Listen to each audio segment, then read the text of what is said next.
2022년은 20년 만에 대통령 선거와 지방선거가 겹치는 해입니다. 전국이 대선에 시선이 쏠리고 있지만 제주에선 대선보다 지방선거에도 관심이 모아지는 분위기입니다. 이미 지방선거 출마 후보군들이 움직이고 있기 때문입니다. 이효형 기자입니다. 대통령 선거가 2달 앞으로 다가왔지만 제주에서의 관심은 높아지지 않고 있습니다. 제주가 대선 후보들의 핵심 공략 지역도 아닌데다 제주 관련 현안은 전혀 언급되고 있지 않기 때문입니다. 제주도에 관해서는 잘 다뤄지지 않는 것 같고 저희 연령층에 대해서도 좋은 방향이나 정책이나 이런 것들이 잘 반영이 되어지지 않는 것 같아서 그런 부분에 대해서 좀 많이 아쉬운 것 같습니다.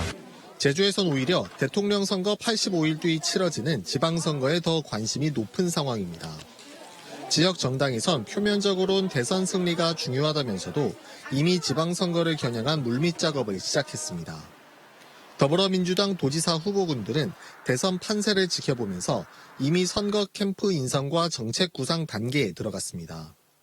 각종 여론조사에서 아직까지는 당내 후보군 지지율이 야당보다 높게 나오고 있어 당내 경선이 본선보다 더 치열할 것으로 보기 때문입니다. 일부 도의원들은 도의원 선거 불출마를 선언하고 본격적으로 도지사 선거 준비에 들어갔습니다. 국민의힘은 다른 상황입니다. 출마 후보군이 모여들고 있지만 구체적인 움직임은 미루는 분위기입니다.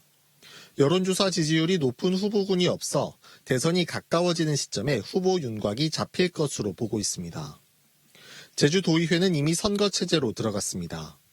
더불어민주당은 지난 선거 때와 같은 압승을 거두기 위해, 국민의힘은 힘의 균형을 맞추기 위해 출마 후보 영입을 서두르고 있습니다. 특히 현역이 출마하지 않는 무주공산 선거구가 늘면서 정치 신인들이 대거 등장하고 현역 의원과 전직 의원 간의 리턴 매치 구도도 여러 곳에서 나타날 것으로 예상됩니다. 여기에 현재 미뤄지고 있는 도의원 선거구 획정이 어떻게 될지도 변수입니다.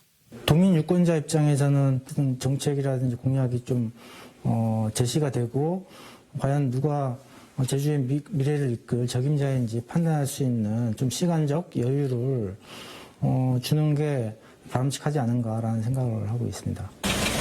2022년은 20년 만에 대통령 선거와 지방선거가 함께 치러지는 해입니다.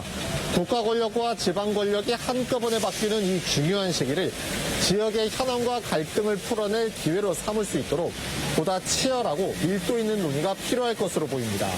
JIBS 이효형입니다.